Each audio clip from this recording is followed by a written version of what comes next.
मान सम्मान को उन्होंने बढ़ाया है, उसके प्रति मैं ऑल इंडिया मीडिया फाउंडेशन के सारे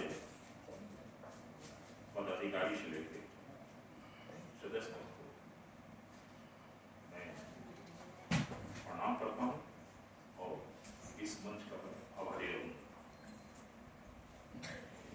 छत्तीसगढ़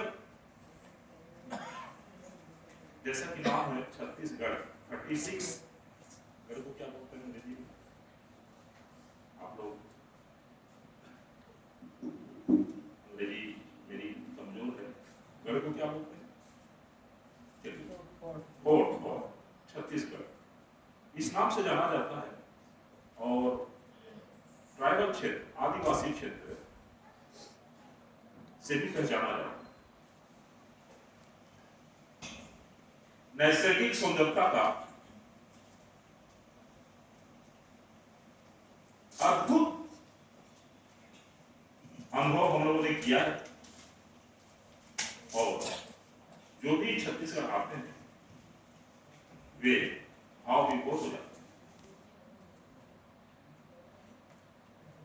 शासन, प्रशासन, पत्रकार, समाज सेवी, अन्य।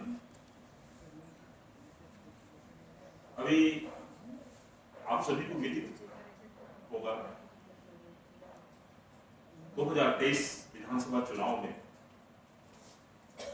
जो कांग्रेस पार्टी,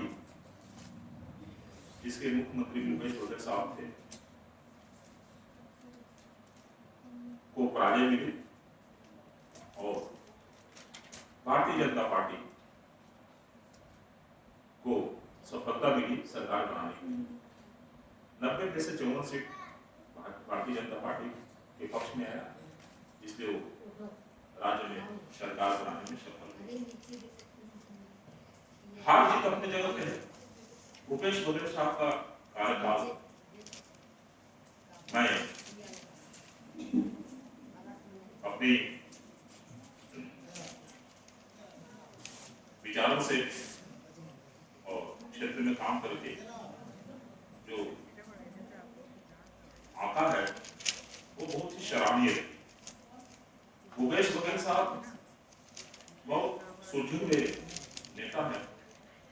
यह बात अलग है कि सरकार उनकी दोबारा लौट कर नहीं है।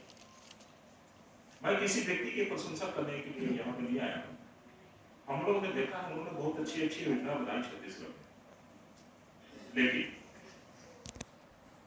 सत्ता जबकि कोई आती है, योजनाएं बनाती रहती है और प्रशासन से उन योजनाओं को क्रियान्वित करवाने के लिए शासन जो है अपेक्षा करती है। यहीं पे शासन और प्रशासन के बीच में योजनाएं बहुत सारी रह जाती हैं। जनता तक जमीनी जिसको कहा जाता है पहुंचती नहीं है, जिससे सरकार अंधेरे में हम पत्रकार शासन को आईना दिखाते हैं, लेकिन बहुत कम ऐसी सरकार होती है जो निष्पक्ष पत्रकारों की आवाज को समझती है और संज्ञान लेती है। सत्ता में आने के बाद चापलूसी और चापलूसों का खेल शुरू हो जाता है। अवसरवादी, चाहे वो किसी भी राजनीतिक पार्टी की सत्ता हो राज्य में या केंद्र में, अवसरवादी हमेशा ही हरे भरे रहते हैं। सूखा उनको झेलना पड़ता है जो ईमानदार है, सत्यनिष्ठ है और अपने कर्तव्यों को करने के लिए संघर्षरत है। सूखा उन्हीं के जीवन में आता है और मैं भी उस सूखे पेड़ की एक टहनी, लेकिन उम्मीद है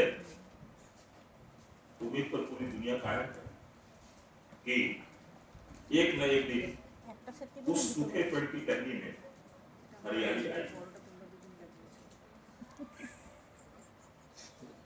मीडिया, मैं 78 के लगभग पत्रकारिता क्षेत्र से, मैंने कभी शासकीय सेवा में जाने के लिए कोई आवेदन नहीं दिया। मैंने कभी किसी राजनीतिक पार्टी का झंडा थामने का प्रयत्न नहीं किया, क्योंकि मैं इस सभा के अंतर्गत ये कहते हुए गर्व महसूस करूंगा और करता हूं कि मेरे नजर में संसार में मीडिया से बढ़ के कोई पद नहीं है और कोई अच्छा कार्य नहीं।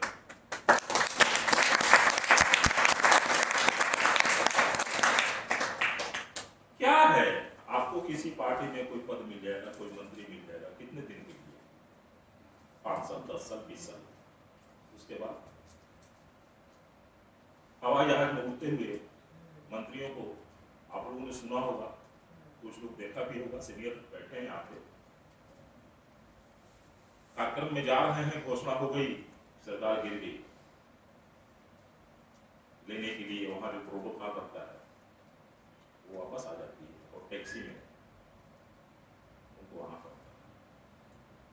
हमारे साथ ऐसा नहीं, हमारी सरकार कभी भंग नहीं हो सकती जब तक कलम और कागज है हमारे साथ। हम वो सरकार है, वो शक्ति है जो जीते जी हमारी कलम को छीन नहीं सकता। आप अपनी ताकत और शक्ति को पहचानिए, हम क्या है। आवश्यकता है धन की, पैसे की, क्योंकि व्यवस्थाएं चलती हैं इसी पे, हमारे घर, हमारा परिवार, समाज भी हमको आंकता है आजकल पैसे से ही। बहरहाल मीडिया में वही व्यक्ति आता है जो त्याग और तपस्या, समर्पण के लिए मानसिक रूप से तैयार होता है। ठीक है, कुछ ऐसे लोग भी आते हैं, वो अवसरवादी होते हैं, जिनको चापलूस करते हैं, लेकिन एक सामने नेताजी सुभाष चंद्र बोस थे, एक रविन्द्रनाथ टैगोर साहब हैं, एक ही काफी होता है।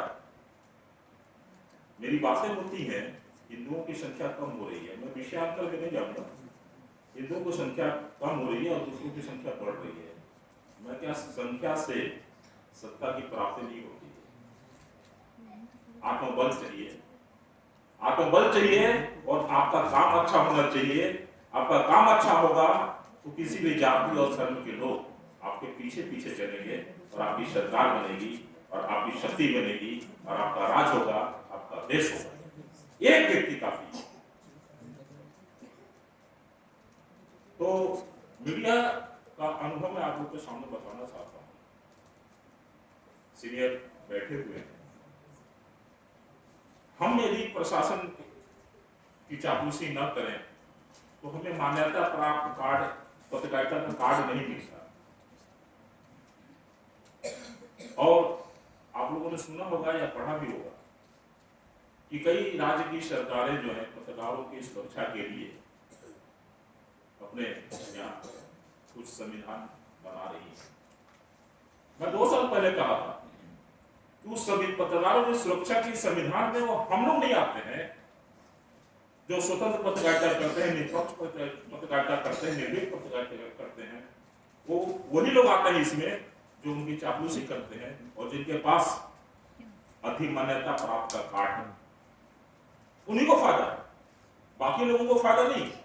क्योंकि सरकार के पास इतनी ताकत नहीं है कि निष्पक्ष पत्रकारिता करने वाले को, अपवाद छोड़ दीजिए, 1-2 लोग हो सकते हैं, वो कहते हैं ना हाथी के नाम दिखाने वाले, सरकार भी वैसी करती है, एक कार्यक्रम कर देगी और उसके विज्ञापन करेगी और दिखाती है कि हमने ये काम किया, ये काम किया। लेकिन धरातल पे हम और आप सभी जब हम जाते हैं उन गलियों में, उन झोपड़ियों में, उन जंगल और पहाड़ों में, तो स्थिति हम लोग देखते हैं कि क्या है।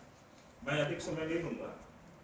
आप लोग अपने आप पे गर्व कीजिए कि आप और हम सभी ऑल इंडिया मीडिया फाउंडेशन के सदस्य हैं, पदाधिकारी हैं, कार्यकर्ता हैं, और मैं पुनः इस संसार का सबसे अच्छा काम जो पत्रकारिता है उसको आप लोगों को के हृदय में भी बैठाने के लिए रिपीट करता हूं, पुनः कहता हूं कि आप लोग वो शक्ति हैं।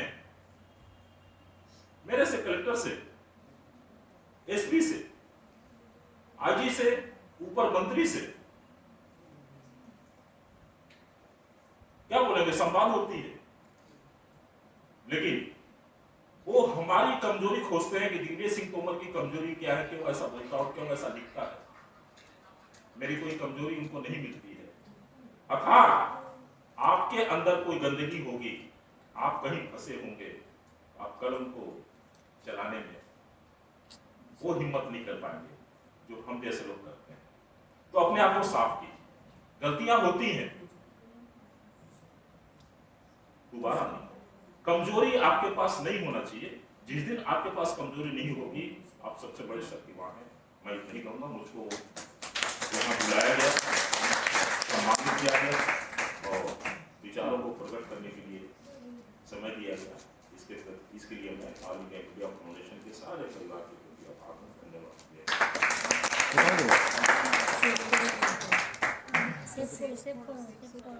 धन्यवाद दिग्विजय जी के।